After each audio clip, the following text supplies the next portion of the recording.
बच्चों, चित्रकला की क्लास में आप सभी का एक बार फिर से स्वागत है बच्चों।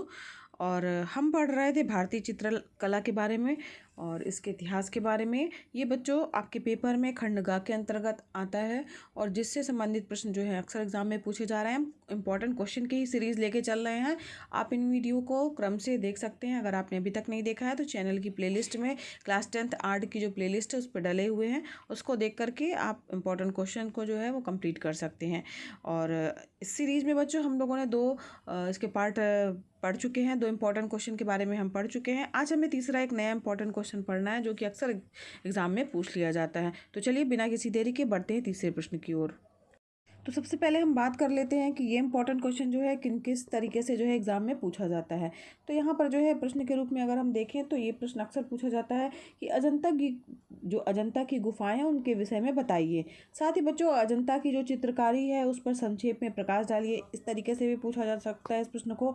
या तो फिर अजंता की गुफाओं की चित्रकारी पर संक्षेप में प्रकाश डालिए। ये भी कई बार जो है बच्चों ये अजंता के बारे में, अजंता की गुफाओं के बारे में, अजंता की चित्रकारी के बारे में बनकर के प्रश्न आते हैं। इसके अलावा भी इस तरीके से प्रश्न आ सकते हैं। तो इस तरीके से भी आ सकता है बच्चों कि अजंता के चित्रों की विशेषताओं का वर्णन रंग योजना एवं रेखाओं के आधार पर दीजिए। ठीक है, तो अजंता के चित्रों की भी जो विशेषताएं हैं उनके बारे में आपको बताना है। फिर इसके अलावा बच्चों अजंता की चित्रकारी की तकनीकी और अजंता पेंटिंग की विशेषताओं पर प्रकाश डालिए। इस तरीके से भी पूछा गया है कई बार ये एग्जाम में। साथ ही बच्चों अजंता की गुफाओं की विशेषताओं पर संक्षेप में प्रकाश डालिए। तो यहाँ पर जो है अजंता की गुफाओं की चित्रकारी का संक्षेप में वर्णन कीजिए। तो कुल मिला के जो है ये बात हो रही है अजंता की चित्रकला की, जिसको अजिंठा भी कहा जाता है। कई जगह अजिंठा भी लिख दिया जाता है या अजंता है, उसका तात्पर्य क्या है, अजंता से ही है। तो सबसे पहले बात कर लेते हैं अजंता की चित्रकला की। अजंता जो है वो महाराष्ट्र के औरंगाबाद जिले में जिला मुख्यालय के उत्तर दक्षिण में लगभग 100 किलोमीटर की दूरी पर स्थित है। ठीक है, तो यहाँ पर उसकी स्थिति को आप बता सकते हैं। और आपको पता भी है कि अजंता जो है वो कहाँ पर है, महाराष्ट्र के औरंगाबाद जिले में है। ठीक है, और अंग्रेजी भाषा का अगर हम उच्चारण की बात करें तो पर अंग्रेजी भाषा के उच्चारण के कारण ही बच्चों अजिंठा, वास्तव में उसका नाम जो था वो अजिंठा था ना, लेकिन अंग्रेजी भाषा के उच्चारण के कारण ही इसे अजंता के रूप में जो है ये फेमस हो गया और अजंता के सुप्रचलित नाम से ही लोग प्रायः इसको जानते हैं। तो अजिंठा की जो गुफाओं की खोज थी वो सर्वप्रथम जो खोज करने वाले थे वो जनरल सर जेम्स थे और उन्होंने 1824 में ही उसका क्या कहते हैं उसकी खोज की थी, वहाँ की गुफाओं की। उन्होंने यहाँ के चित्रों का जो विवरण है वो रॉयल एशियाटिक सोसाइटी लंदन में भी प्रकाशित किया था। इसके डी हरिंघम, नंदलाल बोस, असित कुमार हलदार आदि के यहाँ की कलाकृतियों का भी अध्ययन उन्होंने किया। तो जो अजिंठा थी उसमें 29 पूर्ण निर्मित और अर्धनिर्मित जो थे वो क्या थे, तो अजिंठा में 29 जो थे वो पूर्ण निर्मित और अर्धनिर्मित शैलकृत गुफाएं बघोरा नामक क्षीणकाया नदी के तट पर स्थित अर्धवृत्ताकार पहाड़ी चट्टानों को तराश कर बनाई गई थी ना। तो जो वो पहाड़ी वाली जो चट्टानें थी उनको तराश करके बनाई गई थी। 29 जो कुल मिला के कितनी थी, 29 जो थी वो पूर्ण निर्मित और अर्धनिर्मित जो है वो शैलकृत गुफाएं थी। ठीक है, और जो ये स्थान था वो था बघोरा। ठीक, तो ये नदी के तट पर किनारे ही स्थित था बच्चों। इस स्थान का चयन जो है इसकी प्राकृतिक सुषमा के कारण किया गया रहा होगा। अब क्योंकि चूँकि इतना बढ़िया जगह था, नदी के किनारे था, पहाड़ी थी, तो उनको छांट करके जो है वहाँ बनाया गया था। तो जो प्राकृतिक लुक था वो बहुत अच्छा था, तो इसके कारण उसका चयन जो है वो इसके कारण किया गया होगा, प्राकृतिक सुषमा के कारण। इन गुफाओं को अध्ययन की सुविधा के लिए 1 से लेकर के 29 तक की उनको क्रमवार जो है उनको संख्याएं दी गई हैं, जो एक ओर से दूसरी ओर तक क्रमबद्ध ढंग से हैं। अब उसमें किस तरीके से, चूँकि 29 जो है गुफाएँ थी तो उनको क्रम से कर दिया गया, ये पहली गुफा, ये दूसरी गुफा, इस तरीके से 29 तक जो है क्रम से जो है उनको संख्याएँ दे दी गई, जो एक ओर से दूसरी ओर तक जो है क्रमबद्ध रूप से ही है। और यहाँ पर बच्चों ये बात उल्लेखनीय है कि गुफाओं की जो क्रम संख्या है उसका क्रम संख्या का उनके कालक्रम से कोई संबंध नहीं है कि ये पहले बनी होगी या ये बाद में बनी होगी, इस तरीके से तो उनका कोई कालक्रम से कोई संबंध नहीं है। इनमें 5 गुफाएं 9 नंबर की, 10 नंबर, 19 नंबर, 26 नंबर और 29 नंबर ये चैत्यगृह हैं। चैत्यगृह यानी पूजार्थ पृथक स्तूप से युक्त गुफाएं हैं। शेष जो थी वो गुफाएं जो थी वो 25 जो बची हुई गुफाएं हैं वो क्या हैं, वो भिक्षुओं को रहने के लिए निर्मित संघाराम या विहार हैं। तो विहारों में भिक्षुओं के निवास के लिए छोटी छोटी सी कोठरियाँ मिलती हैं। तो जो मेन थी, जो पूजा करने के क्रम में थी, वो 5 गुफाएं थी जिसको पूजार्थ स्तूप से युक्त माना गया था। तो 9, 10, 19, 26 और 29 थी। ठीक है, इनको चैत्यगृह कहा गया था। बाकी जो थे वो भिक्षुओं के विहारों में भिक्षुओं के निवास के लिए जो है वो छोटी छोटी सी कोठरियाँ टाइप की जो है वो गुफाएं थीं। जो पहले अजिंठा की अधिकांश गुफाओं में भित्ति चित्र थे, मतलब दीवालों पर चित्र बने हुए थे। किंतु जब सन 1824 ईस्वी में जनरल सर जेम्स अलेक्जेंडर ने इनका पता लगाया, तब से लेकर अब तक जो है हवा और रोशनी के प्रभाव के कारण जो अधिकांश जो चित्र थे वो क्या हो गए हैं, नष्ट हो चुके हैं अथवा उनके रंग भी उड़ गए हैं। उनसे यहाँ की कला के वैभव का पता चलता है।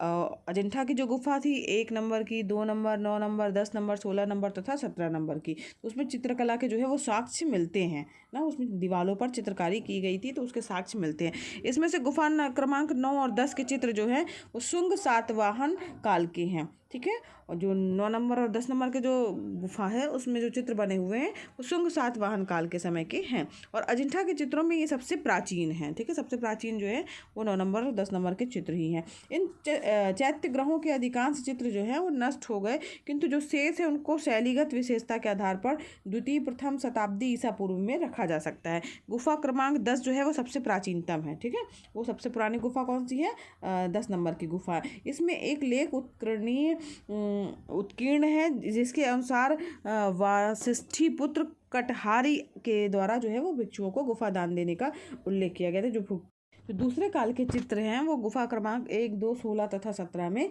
मिलते हैं।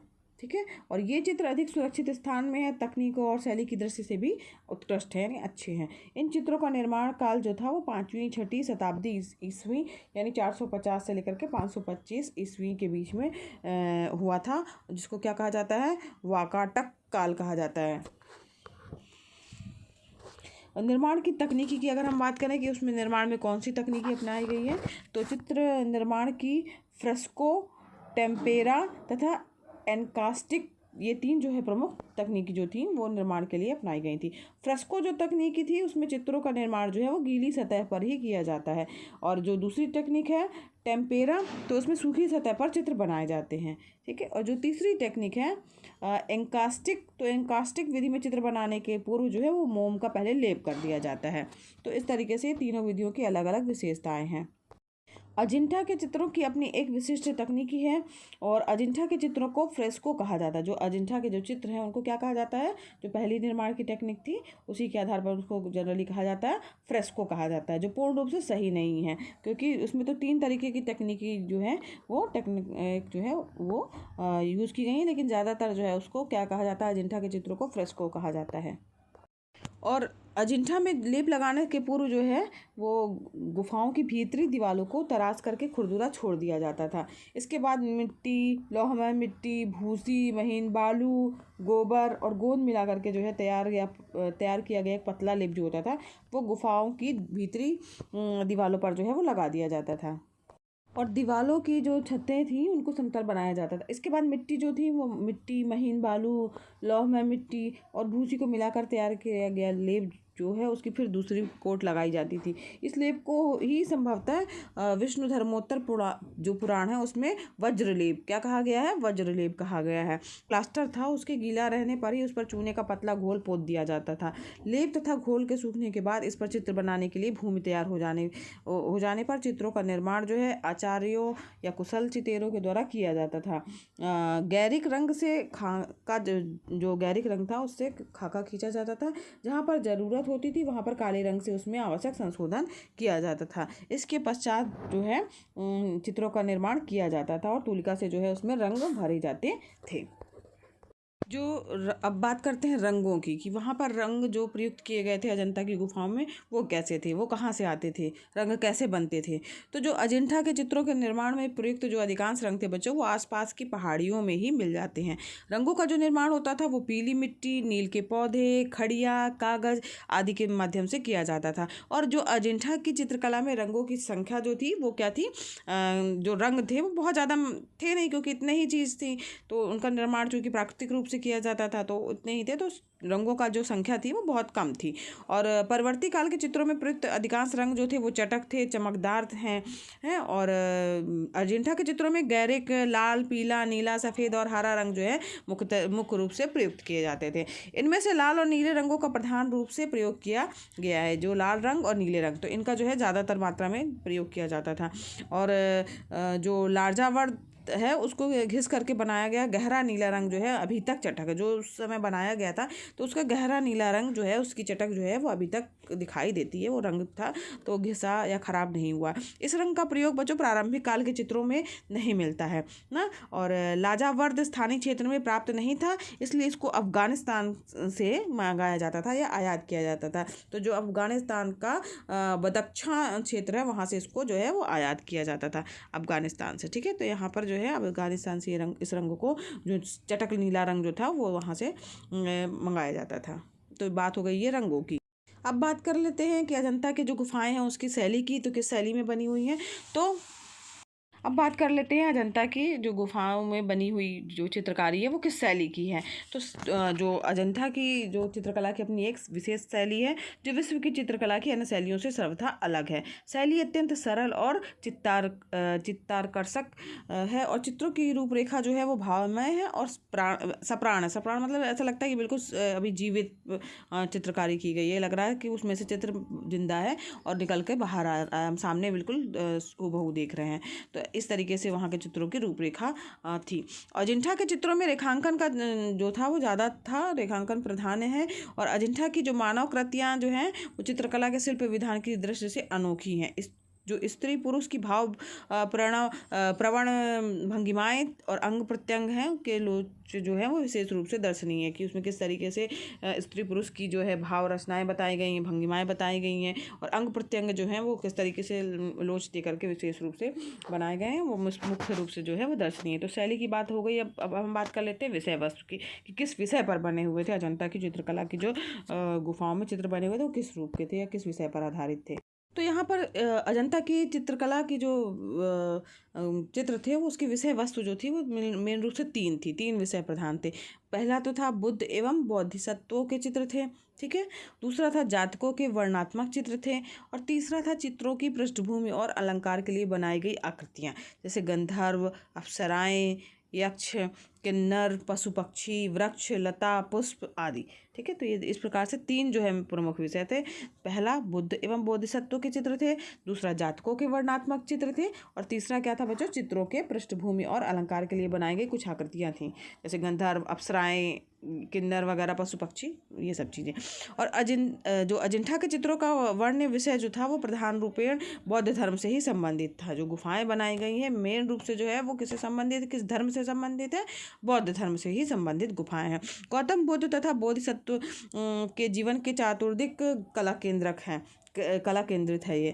और गौतम बुद्ध के जीवन और उनके अनेक जातक कथाओं के चित्र जो है यहाँ पर बने हुए हैं। यशोधरा और राहुल नंद का पलायन, है ना, पद्मार्णी बोधिसत्व, छदंत जातक, शिवी जातक आदि यहाँ के सुंदर चित्र हैं। तो वहाँ पर जो है कुछ जो चित्र बनाए गए हैं उनमें से ये जो है कुछ प्रमुख सुंदर चित्र हैं। बौद्ध धर्म की उपसंपदा लेकर संघ में प्रविष्ट नवागंतुक भिक्षाणुओं को उपाध्याय तथा आचार्य द्वारा दी गई उपदेशात्मक जो शिक्षा के पूरक के रूप में ये चित्र जो हैं वो बनाए गए रहे होंगे। ठीक है, अगर हम बात करें बच्चों कि अजंता की जो चित्रकला है उसके कालक्रम को अगर के रूप में अगर बांट दिया जाए तो उसे दो भागों में हम विभाजित कर सकते हैं, प्रारंभिक काल की चित्रकला और दूसरा है परवर्ती काल की चित्रकला। तो प्रारंभिक काल की जो चित्रकला है उसके कतिपय उदाहरण शेष हैं, वो है चैत्य ग्रह गुफा क्रमांक 9 और 10 की भित्तियों में मिल जाते हैं, जो प्रारंभिक काल के समय की थी। और प्रारंभिक काल के चित्रों में घटनाओं का अंकन जो है वो क्षैतिज रूप में, हॉरिजॉन्टल रूप से जो है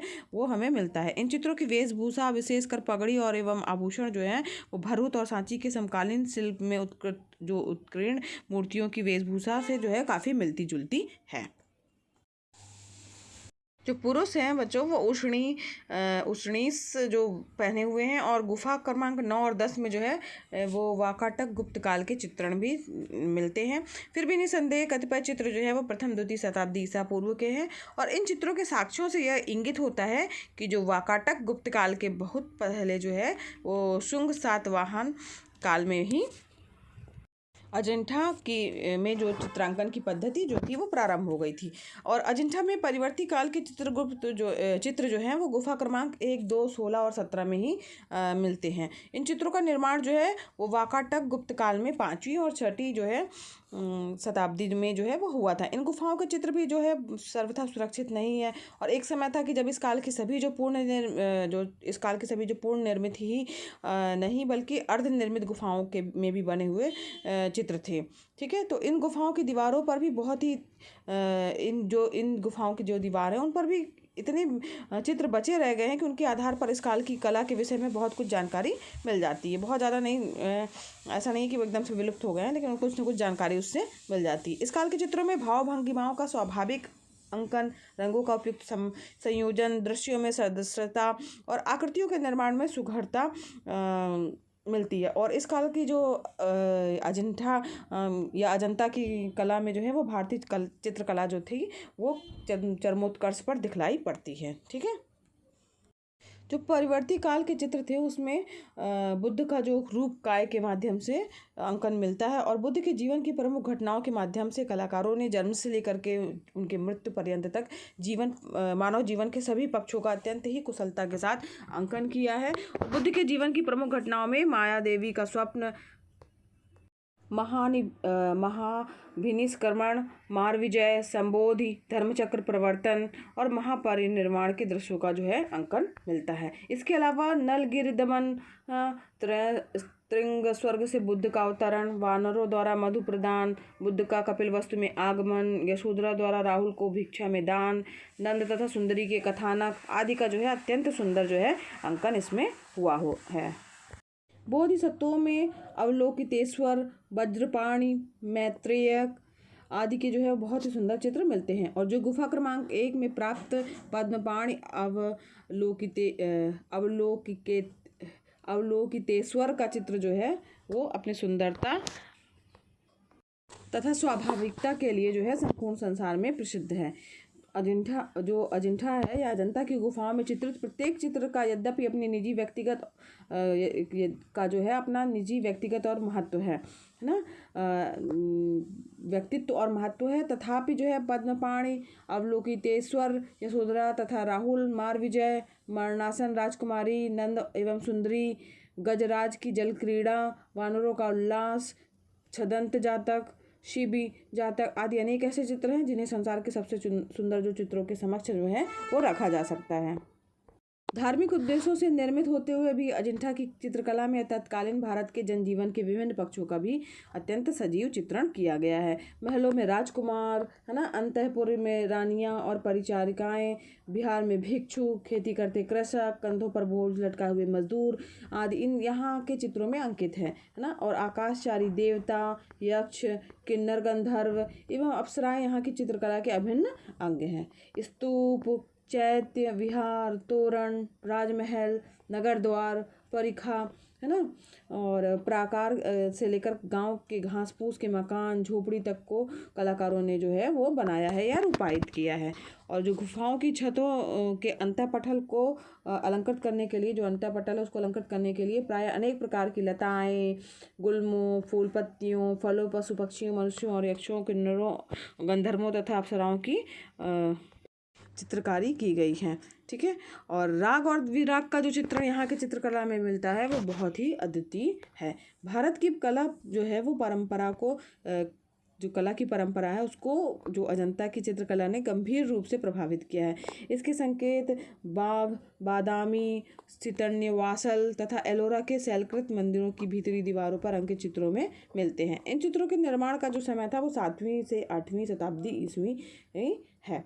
और जो अजंता की जो चित्रकला है वो बौद्ध चित्रकला के लिए शाश्वत प्रेरणा का स्रोत थी। और श्रीलंका में जो है 5वीं-6वीं शताब्दी में सिगेरिया के पहाड़ी इलाके में भी भित्ति चित्रों का निर्माण जो है वो किया गया है। और इन चित्रों में अजंता की चित्रकारी का प्रभाव जो है वो दिखाई देता है। मध्य एशिया में दंदान उल्लिक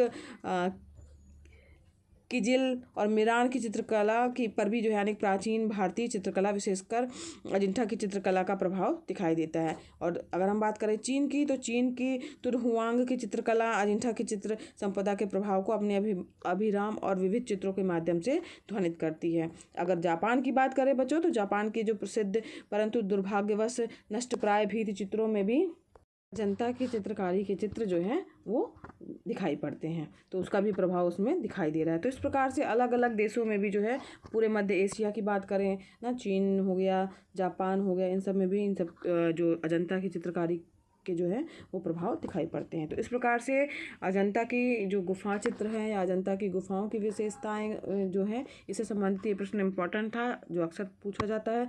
बच्चों ये क्वेश्चन बड़ा ज़रूर है क्योंकि विस्तृत उत्तरी आता है, आपको लिखना भी होगा ज़्यादा, तो इसलिए आप ज़्यादा पढ़े रहेंगे तो थोड़ा तो कम से कम लिख पाएंगे, थोड़ी बातें जो हैं आपको याद रहेंगी। तो इस प्रकार से बच्चों आज इस प्रश्न का उत्तर यहीं पर समाप्त हुआ। वैसे आप अच्छे से पढ़ सकते हैं, जो कि भारतीय चित्रकला के अंतर्गत एक महत्वपूर्ण प्रश्न का उत्तर है। तो बच्चों अगर पढ़ाना पसंद आ रहा हो तो वीडियो को लाइक कीजिएगा, चैनल पर नए हैं तो चैनल को सब्सक्राइब कीजिए बच्चों, साथ ही बेल आइकन भी प्रेस कीजिएगा ताकि आपको नए वीडियो का नोटिफिकेशन सबसे पहले मिले। बच्चों ये वीडियो क्लासेस एकदम फ्री हैं, तो आप भी लाभ लीजिए, अपने फ्रेंड्स को भी शेयर कीजिए ताकि वो भी लाभ ले सके। धन्यवाद बच्चों, मिलते हैं एक नेक्स्ट वीडियो क्लास में।